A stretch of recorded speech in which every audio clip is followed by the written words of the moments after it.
Adunay isyu nga mingon nga, ang adlaw nga igpapahulay daw para ra daw sa mga Hudiyo.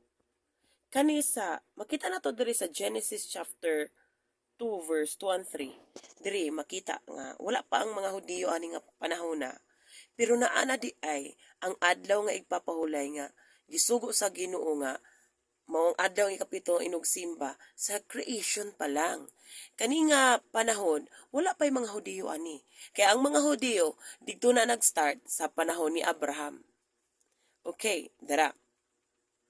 Sa creation, sa pagbuhat pa sa kalibutan. Okay.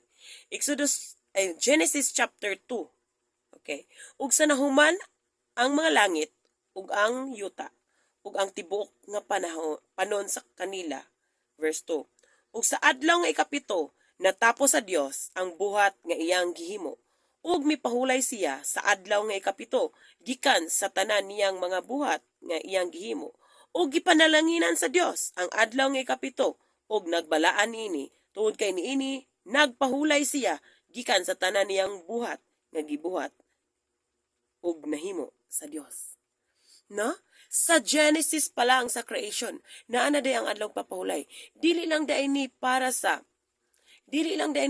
mga Hudiyo, kundi para sa tanan mga tao. Kay dito pa lang sa creation, sa panahon ni Adan og ni Eva, dito sa tanaman sa Eden, gisugo na sa Dios nga ang adlaw nga ipapahulay di ay mga ikapito nga adlaw, mo ang adlaw nga balaan sa atong Dios.